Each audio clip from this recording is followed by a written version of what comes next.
11 নম্বর বুথে 1193 জনের মধ্যে 508 জনের নাম বাদ পড়ার অভিযোগে উত্তেজনা ছড়ায়। সমাধান না মেলায় গ্রাম পাশা সড়কনগর নগর কোচবিহার অবরোধ করে বিক্ষোভ দেখান। তাদের দাবি দ্রুত নাম পুনঃনথিভুক্ত করতে হবে।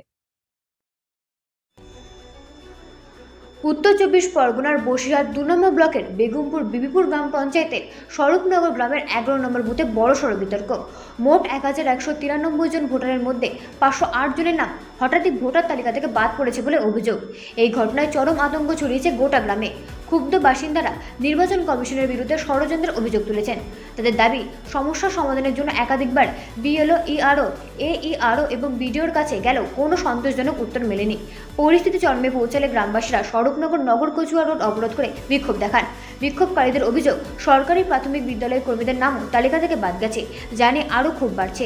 তাদের স্পষ্ট দাবি, অবিলম্বে বাদ পড়া ভোটারদের নাম পুনরায় তালিকাভুক্ত করতে হবে এবং পুরো বিষয়টি স্বচ্ছ তদন্ত করতে হবে। Bureau report, Radin news network.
দেখাচ্ছেন কেন, কি হচ্ছে?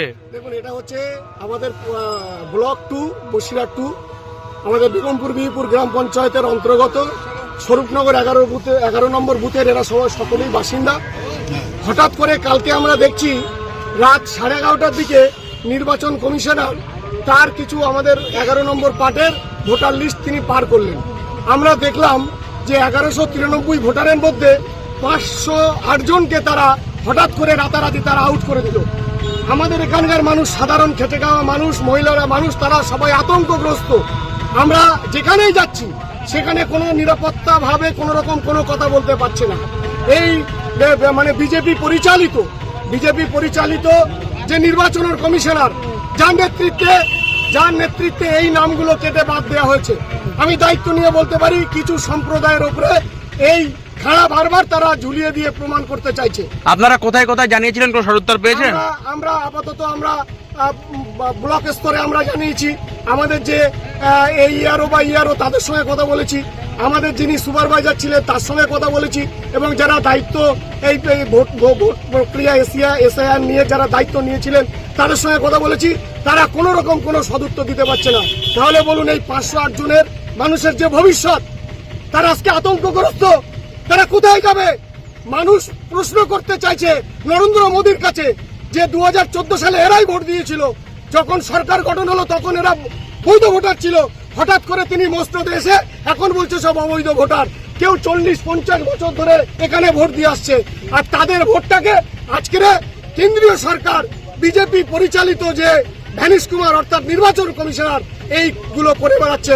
আমরা তার প্রতিবাদ জানাতে কি চাইছেন? আমরা চাইছি আমাদের যে 508 জন সকলেই যে বৈধ ভোটার, প্রত্যেকের নাম আবার নির্বাচন কমিশনার তিনি দায়িত্ব নিয়ে আগামী কয়েকদিনের মধ্যে দায়িত্ব নিয়ে আমাদের এইগুলো নামগুলো আমাদের নতুন করে তুলে দেওয়ার ব্যবস্থা করুন। আপনার নাম কি? আমার নাম এমডি মিনাজুল ইসলাম বাবুয়া। আপনার এখানে বিক্ষোভ দেখাচ্ছেন কেন, কি হয়েছে আপনাদের? না, বলছি আমরা এখানকার বাসিন্দা এবং আমাদের শরীফনগর বুথে আমাদের 1193টা ভোট, তার মধ্যে 536টা বাদ দিয়েছিল এবং এখন বর্তমানে যে আমাদের 508টা ভোটার পুরো আউট হয়ে গেছে। তাতে করে আমার বাবু দাদুর সকলেরই কাগজপত্র এবং আমার নিজস্ব পাসপোর্ট আছে, তা সত্ত্বেও আমার 9টা বাদ যায় কি করে? তার জন্য আমি বিডিও অফিসে পর্যন্ত গিয়েছি এবং এসডি অফিসে পর্যন্ত গিয়েছি, তারা কোনো সঠিক উত্তর দিচ্ছে না। তাতে করে আমরা আতঙ্কে আছি। আমার মনে হচ্ছে আত্মহত্যা করে তারা কোথায় যাবো? ছেলে পেলে নিয়ে আমার বউ বাচ্চা নিয়ে কোথায় যাবো? আমার কে দেখবে? আমার পরিবারে তেমন কেউ নেই। বাবা মারা গিয়েছে 88 সালে, বাবার ডকুমেন্ট সহ আছে, ডেথ সার্টিফিকেট সহ দিয়েছি, তার সত্ত্বেও আমাকে বাদ দিয়েছে। এর জন্য আমরা জবাব চাই, আমাদের এই বুথে আমাদের নামটা যাতে তোলা হয়। তার জন্য আমরা বারংবার কমিশনারকে জানাতে চাই যে আমাদের নামটা অবশ্যই তোলা হোক, নাহলে আমরা কোথায় চলে যাব? না তো আমাদের মৃত্যু ছাড়া কোনো কাউকে নেই। আপনার নাম কি? আমার নাম মোহাম্মদ আলী গোলদার। বিক্ষোভ দেখাচ্ছেন কেন, কি হয়েছে? আমাদের এই 11 নম্বর বুথে টোটাল 508 জনের নাম বাদ চলে গেছে, তার মধ্যে শুধুমাত্র 30 জনের নাম সাপ্লিমেন্টারি লিস্টে এসছে, তার মধ্যে আমিও পড়ছি, মানে বাদের খাতে আমিও পড়ছি। আমি একজন এখানকার স্কুলে, প্রাইমারি স্কুলে সরকারি কর্মচারী, আমি এখানে চাকরি করি, কিন্তু আমার কি ডকুমেন্টস ভুল, যার জন্য আমার নামও বাদ চলে গেছে। আমি এখন পরিবার নিয়ে কোথায় যাব? আমি একমাত্র পরিবারের মধ্যে আয় করা সম্ভব, আর কেউ আমার তেমন নেই যে আমি ছাড়া সে পরিবার চালাবে। তাহলে আমার মতো এখানে শত শত মহিলা, তারপর দাদারা সবাই, তাহলে আমরা যাব কোথায়? আমরা কি বাংলাদেশি? আমরা এখানে আমার বাবা দাদা পূর্বপুরুষ, আমরা সেই স্বাধীনতার আগে থেকে আমাদের চাইলে কাগজপত্র দেখাতে পারি, স্বাধীনতার আগে থেকে আমরা এখানে বাসিন্দা। তাহলে আমাদের নাম কি করে বাদ চলে গেল? আতঙ্কে আছেন? আতঙ্কে তো অবশ্যই, সব রাত্রে ঘুম হয় না, আধা রাত্রে টেনশন হয়। আমার বাদ গেছে, আমার মেয়ের বাদ গেছে, আমার 4 ভাই বোন তারাও চাকরি করে, সব বাদ গেছে। আমার বাবা নিজে চাকরি করতেন, তাহলে কি আমার বাবা ভুল ছিলেন? ভিডিও কে জানিয়েছিলেন? সবাইকেই ফোন করা হচ্ছে, কিন্তু কেউই সদুত্তর দিতে পারছেন না। কি চাইছেন এখন? আমাদের নাম অবিলম্বে ভোটার লিস্টের আওতায় আসুক, এটাই চাই আমরা। আপনার নাম কি? আমার নাম উম্মে তাহেরা। হ্যাঁ, উম্মে তাহেরা।